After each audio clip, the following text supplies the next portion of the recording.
I'm Alex Murray. I'm the assistant librarian and archivist at Swedenborg House. This is our bookshop. We came here in about 1926, I believe, maybe 22. I always forget the exact date. Still having the original features of when we came here at that time.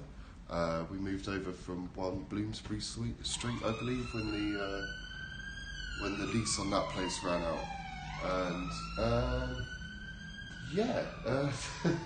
So, who's it? What's the bookshop dedicated to?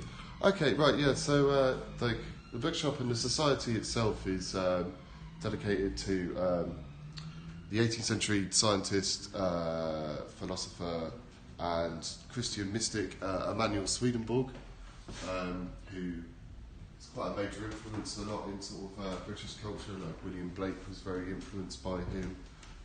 John Flaxman was one of the original members of the society and also quite influenced by Swedenborg.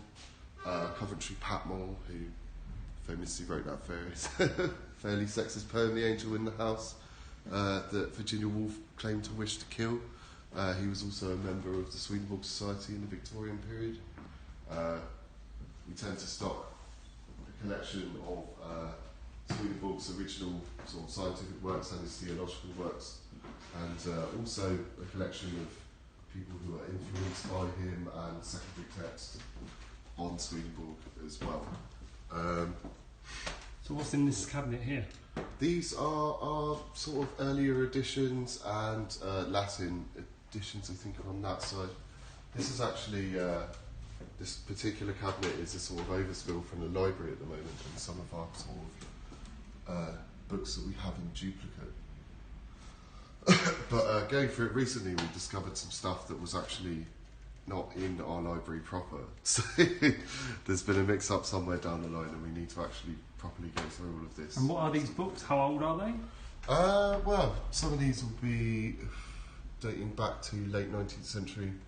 By the looks of the spines, 20th century as well. What have we got here?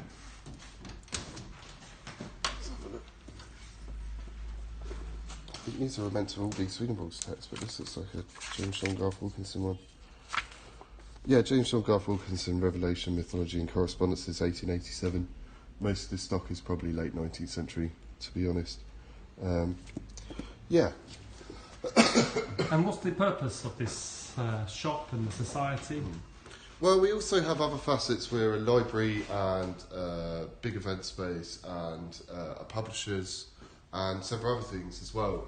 Largely, we're sort of a non-partisan, shall we say, sort of academic centre for the study of Emanuel Swedenborg, and also for people who want to engage in that subject or any of the sort of histories that surround him, basically. We have quite a healthy archive here with things like Samuel Taylor Coleridge's sort of stuff in it, and like some of Emanuel Swedenborg's stuff himself, and other such things, and other mainly 18th and 19th century thinkers who were interested in Emanuel Swedenborg, and so we sort of encourage engagement with that. Can anybody enter the archive? Yeah, just through appointments, basically. But you sort of would need to come with some idea of what you wanted to look at. Otherwise, if you show up just asking to see stuff about Swedenborg, then it's quite a difficult place to start. Is this the man himself?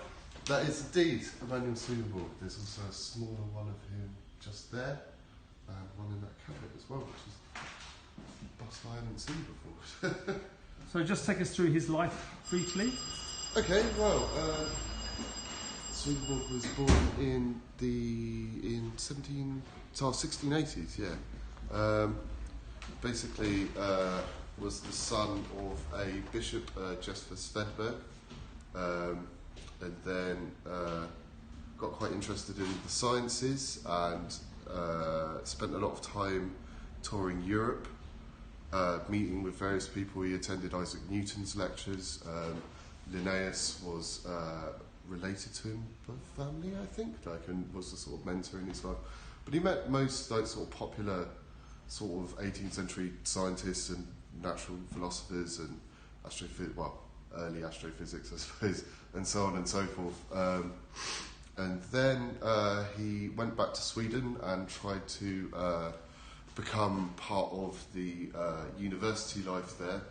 He originally wanted to start up a science department, I believe, and then was denied several times, and instead became Sweden's Royal Assessor of Mines. So he worked a lot in mining and did a lot to develop mining technology for a while. He also did various things such as military, like kind of planning with Charles XII. Like he famously moved a whole fleet of boats over land to cut off some sort of military naval action that was happening on the other side of Sweden.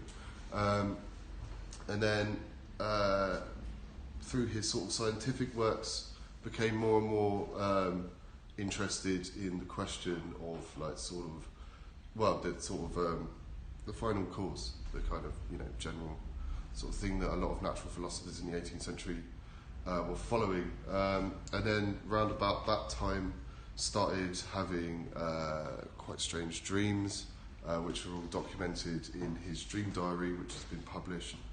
Is that here, the dream diary? Yeah, I think we have some copies. We don't have a Swedenborg Society own published copy, but I think we've got some from the Swedenborg Foundation. Let me have a look. That's okay. Should be somewhere around here. It's okay. We usually have a few copies kicking about.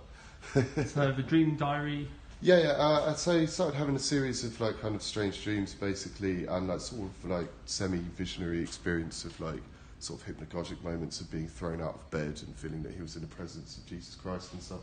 And then this eventually all culminated in a inn in London, just down the road from here, actually, not too far, where he was eating dinner, basically, and then he saw this vision of the floor writhing with snakes and scorpions and insects, and a man who was sitting in the corner who turned to him and said, "Eat not so much," and then turned away from him, and all of this vanished. And then Swedenborg went back into his room and discovered the same person there, and started having this sort of, basically what he believed was the sort of Bible being revealed to him, like this sort of spiritual code of it. The man who, sorry for neglecting to mention, the man who he was meant to have met, who told him not to eat so much, was meant to be Jesus Christ. And then after that, he spent his life sort of daily having visionary experience, basically. Sometimes that would involve sort of out-of-body stuff. Sometimes it would involve just him feeling that like kind of the spirits were sort of moving on him, or like kind of he was being moved towards thoughts in certain ways by sort of various like angelic and godly presences around him. Sometimes there would be sort of half visions he would see through like glints of light in his room and stuff.